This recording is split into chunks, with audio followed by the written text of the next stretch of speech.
मेरे प्यारे दोस्तों, आज बात होगी भारत देश की सबसे मजबूत सल्तनतों में से एक सल्तनत यानी मुगल सल्तनत के दूसरे सुल्तान नसीरुद्दीन हुमायूं के बारे में। मुगल सल्तनत की इस सीरीज में हम आपको बाबर के बारे में बता चुके हैं। अगर आप लोगों ने उस वीडियो को नहीं देखा है तो डिस्क्रिप्शन में मौजूद लिंक के जरिए से देख सकते हैं।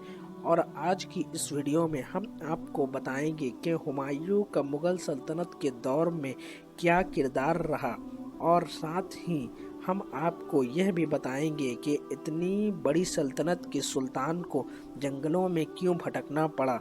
इन्हीं तमाम चीज़ों को हम आपको बताने की कोशिश करेंगे।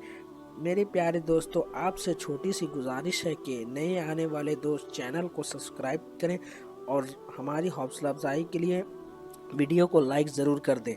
दोस्तों, हुमायूं का जन्म 1508 में काबुल शहर में हुआ था, आज अफगानिस्तान देश में मौजूद है।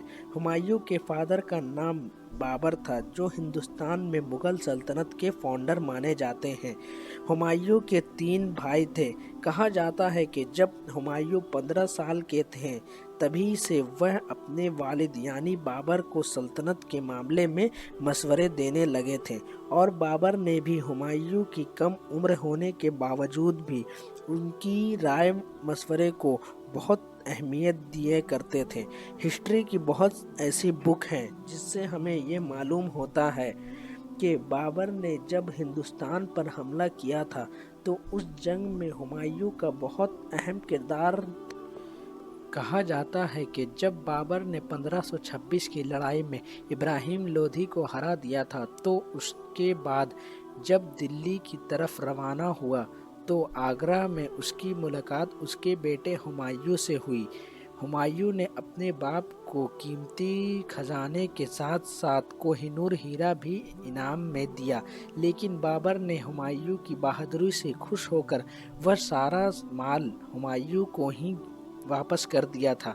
1528 में जहीरुद्दीन बाबर ने हिसार और फिरोजा जैसे बड़े बड़े इलाके अपने बेटे हुमायूं को दिया था, जो इस बात का इशारा था कि बाबर अपने बाद अपना अगला सुल्तान हुमायूं को ही बनाना चाहता था। कहा जाता है कि बाबर ने अपने आखिरी लम्हे में अपने बेटे हुमायूं को कहा था कि मेरे बाद अगर मेरी सल्तनत तुम्हारे हाथ आ जाए तो तुम अपने भाइयों के साथ अच्छा सलूक करना। हुमायूं ने भी ऐसा ही किया, यानी जब 1530 में बाबर का इंतकाल के बाद अगला सुल्तान हुमायूं बना। जब हुमायूं सुल्तान बने उसके कुछ माह बाद ही बागियों ने अपना सर उठाना शुरू कर दिया था। किसी इलाके में बाबर के आला अफसर बगावत पर उतर आए थे तो किसी इलाके में खुद हुमायूं के भाइयों ने ही बगावत शुरू कर दिया था। लेकिन कहा जाता है कि हुमायूं एक मस्त और सुस्त किस्म का सुल्तान था। यही वजह है कि इस कंडीशन में जहां हुमायूं को चाहिए था कि वह अपनी काबिलियत से इन तमाम बगावतों को कुचल दे, वहीं दूसरी तरफ हुमायूं ने सुस्ती दिखाई, और हुमायूं की सुस्ती का ही यह नतीजा था कि हुमायूं के हाथ से मुगल सल्तनत चली गई और दिल्ली की सल्तनत पर सूरी सल्तनत के सरदार यानी शेरशाह सूरी का राज होने लगा। दोस्तों, जब हुमायूं के हाथ से मुगल सल्तनत चली गई तो हुमायूं ने अपनी जान बचाने के लिए काबुल चला गया, जो इस वक्त अफगानिस्तान देश में मौजूद है।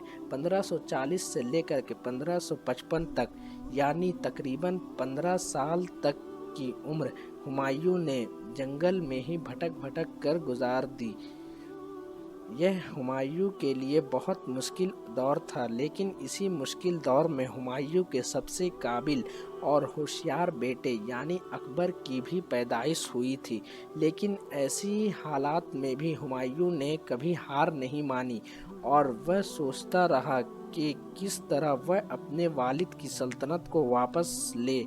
आखिरकार 15 साल की कड़ी मेहनत के बाद हुमायूं ने एक बड़ी फौज लेकर दिल्ली की सल्तनत की तरफ रवाना हो गया। दूसरी तरफ सूरी सल्तनत का सरदार यानी सिकंदर शाह भी 80,000 का फौज लेकर हुमायूं के मुकाबले में निकल गया था। 8 8 जून 1555 यह वह दिन था जिस दिन भारत देश में मुगल सल्तनत की किस्मत का फैसला हो गया था। यानी उस दिन हुमायूं की फौज ने तादाद में कम होने के बावजूद भी सूरी सल्तनत की 80,000 फौज को हराने में कामयाब हो गए और इसके बाद मुगल सल्तनत भारत देश पर इस तरह काबिज हो गई जिसके बाद अगले 300 से 350 सालों तक मुगल सल्तनत को कोई हिला भी ना सका। लेकिन किस्मत को कुछ और ही मंजूर था।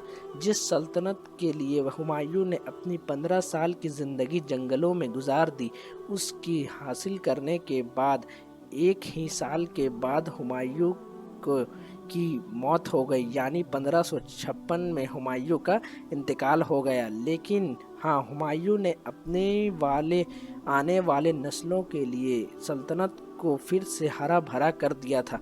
दोस्तों, आज के लिए बस इतना ही। मिलते हैं इसी पार्ट के यानी इसी सीरीज़ के नेक्स्ट वीडियो में।